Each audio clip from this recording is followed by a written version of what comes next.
Fix with tips to get your ride road trip ready. All right, step one you say is check your tires.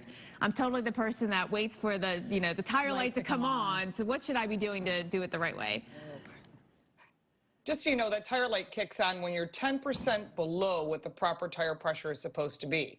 So that's why it's really important to do it once a month. Put it in your phone, put it in your calendar. It's really easy. Use the number inside your driver's door in the morning when the tires are cold, and you use a digital gauge. They're under $10, and you actually check the tire pressure. It's very easy. We show Girl Scouts and high schoolers all the time. That's part of what we do, free of charge, because we want people to learn. We have articles on our website, and it's real easy. And numbers match. If not, you add or decrease, and it actually saves you for the cost of tires, because that's the only thing that touches the roadway. That's what really is impacted by the weather. So if your tires aren't reaching the roadway because of water, or maybe you're sliding, especially when winter comes along, tires are the most critical factor when it comes to traction, which is what is safety. I like a digital gauge. I need that because I'm always down on the ground trying to untwist the thing, and it's so dirty, so that would definitely help. Let's talk about the windshield wipers. Wear gloves. Well, that would help too, I guess, yeah. Let's check the windshield wipers. So how often should they be replaced? Every 6 months. 80% of your driving decisions are based on visibility, and when it starts raining, and I know you've talked about some heavy rains, which we just had here in the Buffalo area, you need good wiper blades. So don't wait till it's too late. You can go to any auto parts store. They'll replace them for free. Just buy them. Great. What about your AC? We've been talking a lot about this big heat wave, and you don't want to wait for your car's AC to break. So how do you check it to make sure it's in good order?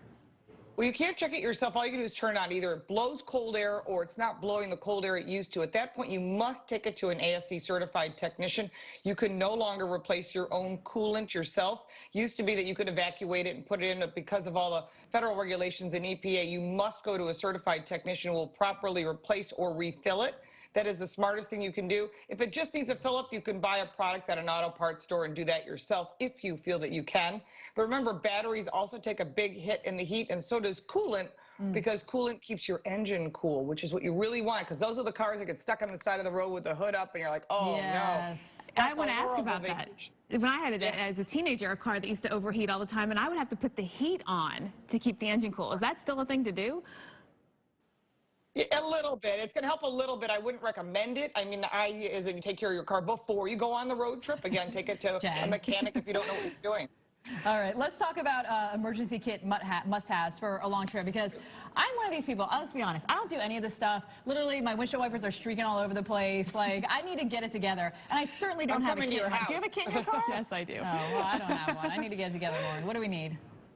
Okay, first thing, you need to have a jump box. If your battery's dead because maybe you left something plugged in and it drained the battery, you can buy those at any mass merchandiser. They're under $50. Charge them in the wall the night before. Put it in the trunk. Also, if you don't know how to change a flat tire, maybe you're pregnant or you have a disability or something, you just don't want to lift that 100-pound tire, which is about what a tire and rim assembly weighs on an SUV. That's where you can buy a tire inflation kit. There's a couple different brands that make them. Again, any big box store or auto parts store would sell a tire inflation kit, and that would get you at least to a repair shop. And then, of course, your basic emergency things would be, blankets, and I always carry food and water and things that you might need. And I always say, if in trouble, always carry duct tape and zip ties, because that will get you almost out of anything. Thanks to MacGyver. He's taught us a lot over the years. Yes. Lauren Fix, thanks. I might be terrible with all the supplies, but I can change my own tire. I've done that multiple times. In general, I know how to do it, but I don't trust myself. Have you ever done it? No. Really? Nope. Oh, I've done it before. Well, I got that.